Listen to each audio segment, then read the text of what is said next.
On this episode, we're going to take a look at the new Netflix zombie movie from Korea, #Alive. Also, we're going to take a look back at the series that was Marvel's Agents of S.H.I.E.L.D. These items and a few other odds and ends on this episode of The Monitors.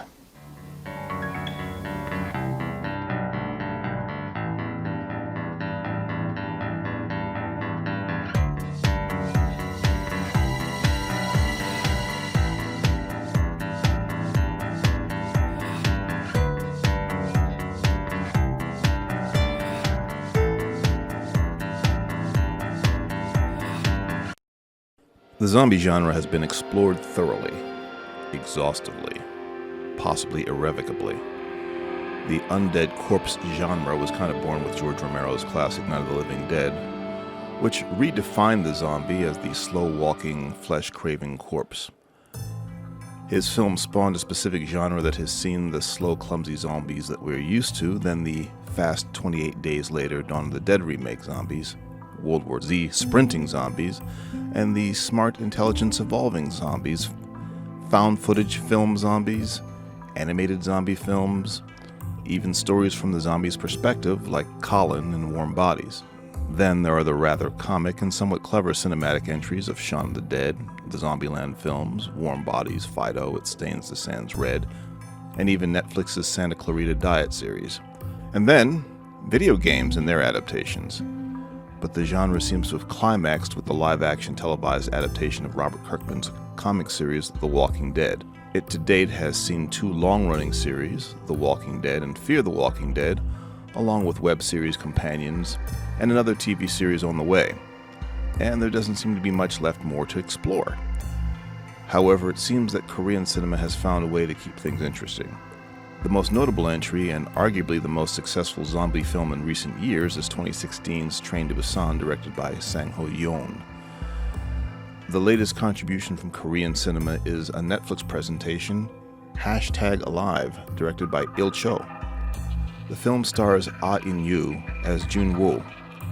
He is a young man, home alone in his family's apartment in a massive housing complex, when an unexplained viral outbreak instantly creates multitudes of staggering, growling, cannibalistic, and fast infected, and causes a local instant Armageddon.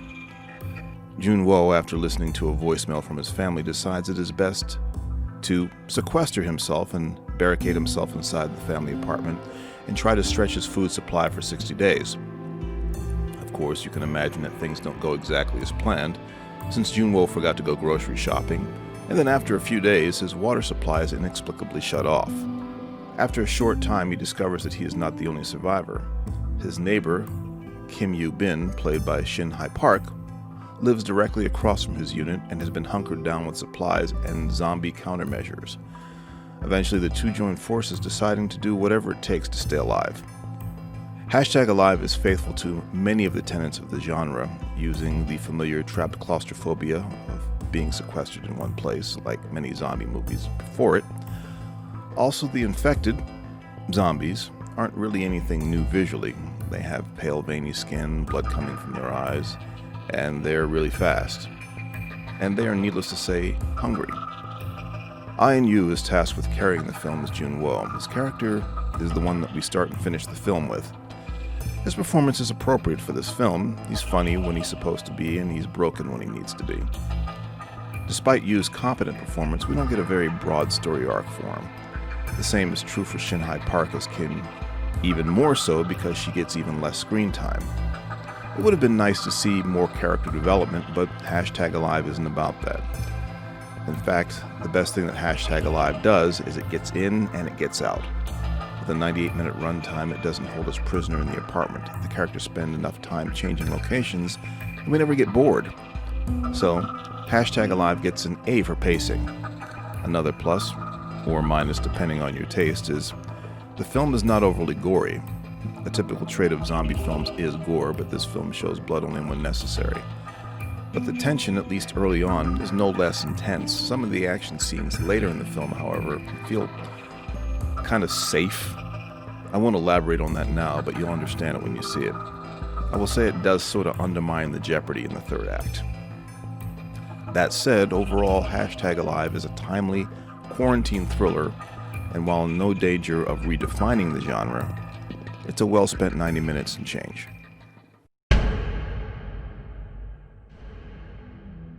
Another show to help you pass the time is Marvel's Agents of S.H.I.E.L.D. The show just concluded in August after a 7-year run, was developed by Joss and Jed Wheaton with Marissa Tench-Rowan. Agents of S.H.I.E.L.D. was originally a televised companion series for the MCU, and in the early seasons there was a good bit of overlap. After the snap in the MCU, the stories seemed to overlap a lot less, at least obviously. The Strategic Homeland Intervention Enforcement and Logistics Division was originally run by Nick Fury. In the television world, it was run by the recently resurrected Agent Phil Coulson, who was slain by Loki in the first Avengers film.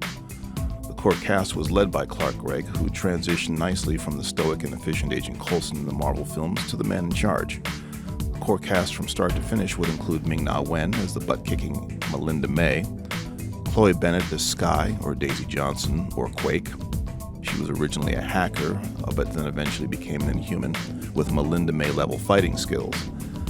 Elizabeth Henstridge and Ian DeCasticker as Gemma Simmons and Leo Fitz, the resident brains of S.H.I.E.L.D. Former remaining original cast member was Brett Dalton, who played the double agent from Hydra, Grant Ward.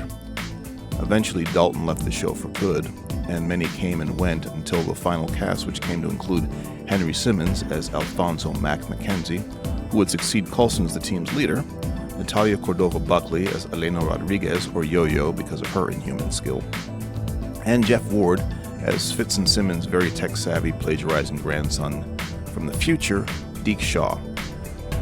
The final season saw recurring appearances from Joel Stauffer as Enoch and Enver Jokaj, I hope I said that right, as Daniel Sousa.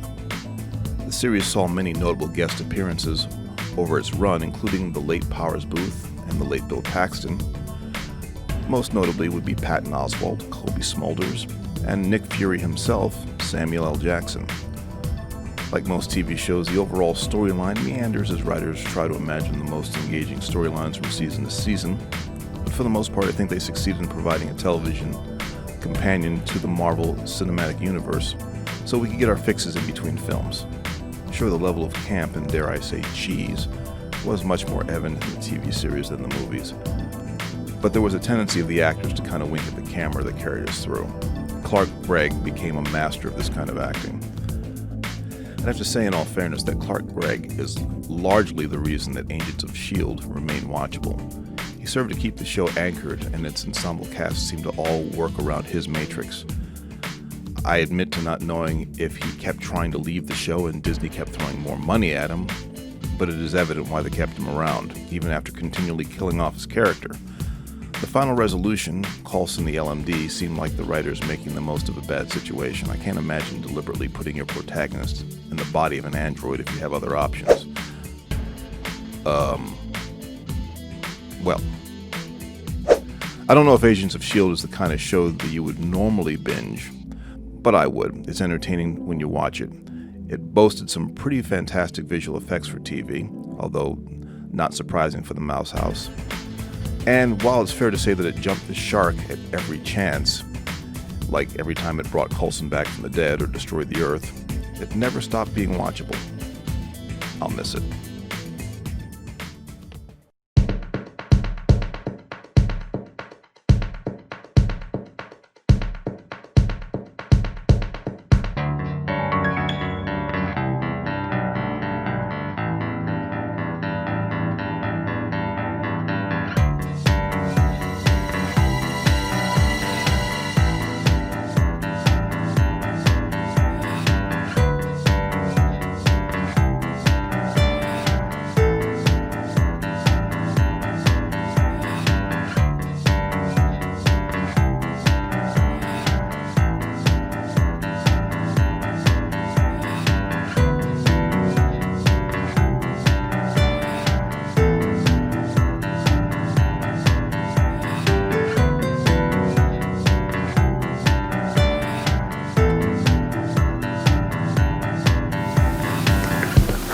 As always, if you have anything to comment on about anything that we featured or any of those Facebook posts that we just scrolled through, feel free to leave your comments below.